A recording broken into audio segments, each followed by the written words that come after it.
అదే RTV app వార్తల్ని క్షణాల్లో చదివే అవకాశం ఉంటుంది. ఒక న్యూస్ పేపర్, ఒక టెలివిజన్ ఛానల్ మీ చేతుల్లో ఎప్పుడూ ఉంటాయి. ఈరోజు సంగం డైరీ పాలకవర్గ సమావేశం. ముఖ్యంగా సంగం డైరీ యొక్క ఈ సంవత్సరం ఆర్థిక ప్రగతిని మదింపు చేయడం జరిగింది.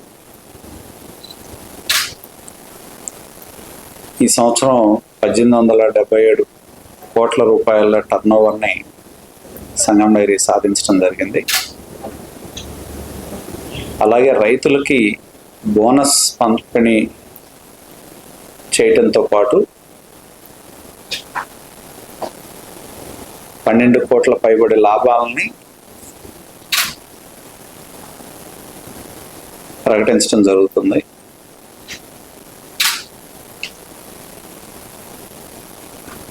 అదేవిధంగా మనం చూసాం, వరద ఉధృతిని మనం ఈ ప్రాంతాల్లో చూడటం జరిగింది. మరి పక్కన విజయవాడ నగరం ముంపుకు గురైనప్పుడు ముఖ్యమంత్రి చంద్రబాబు నాయుడు గారి నేతృత్వంలో నిత్యావసర వస్తువుల సమీక్ష జరిగిన సందర్భంగా అక్కడున్న పాలు పంపిణీ చేయాలని ప్రభుత్వం కోరటం జరిగింది. దానిలో భాగంగా సంగం డైరీ భాగస్వామ్యం కావటం అనేది మేము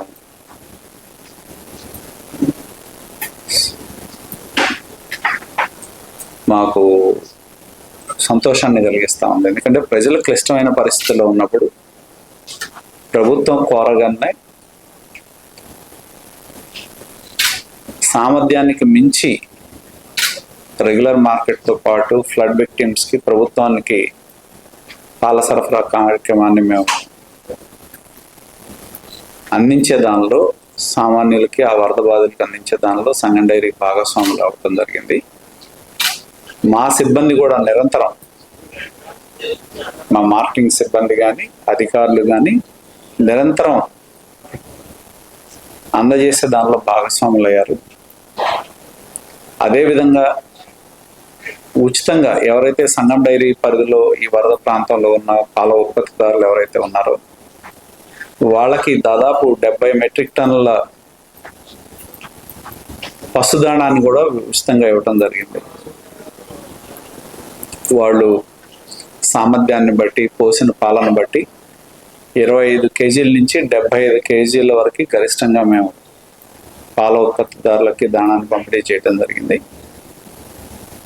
అలాగే మా రైతులతో పాటు ప్రభుత్వం కూడా కొంత పశుదాణా కావాలని అడిగితే దాన్ని కూడా మేము ప్రభుత్వానికి తక్కువ రేటుతో సరఫరా చేయటం జరిగింది. ఎందుకంటే సంగం డైరీ ఇటువంటి పరిస్థితులు ఎదురైనప్పుడు మా దగ్గరతో సరఫరా చేయటం జరిగింది. ఎందుకంటే సంగం డైరీ ఇటువంటి పరిస్థితులు ఎదురైనప్పుడు మాదొక సామాజిక బాధ్యతగా మేము భావిస్తాం. ఇక్కడే కాదు, గతంలో చెన్నైలో వరదలు వచ్చినప్పుడు కూడా ఇక్కడి నుంచి పాలు పంపిణీ కార్యక్రమాన్ని, పాలను పంపిణీ చేయడం జరిగింది.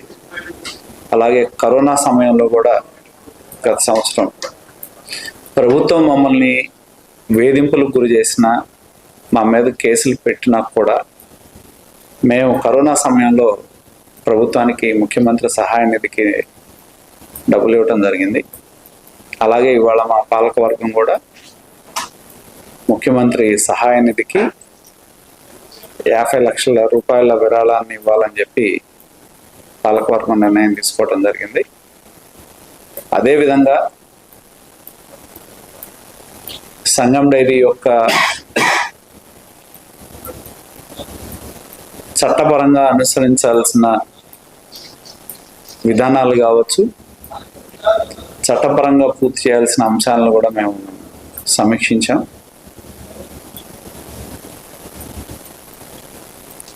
అలాగే వివిధ ప్రాంతాల్లో కొత్త బిఎంసీల ఏర్పాటు కూడా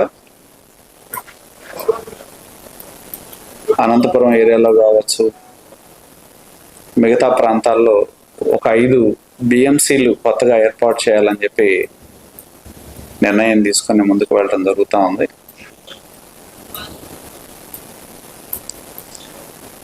అలాగే సంగం డైరీని మరింత విస్తరించే దిశగా కూడా ఒక ప్రణాళికను మేము పాలకవర్గం చర్చించడం జరిగింది. దానికి అనుగుణంగా ఈ భవిష్యత్ ప్రణాళికల ప్రకారం భవిష్యత్తులో సంగం డైరీ మరింత కార్యక్రమాలని మరింత విస్తృతపరచడం జరుగుతుంది.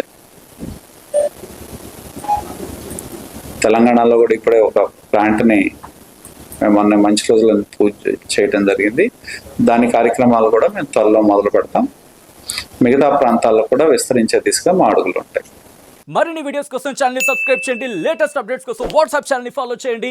అండ్ లింక్ డిస్క్రిప్షన్ లో ఉంది.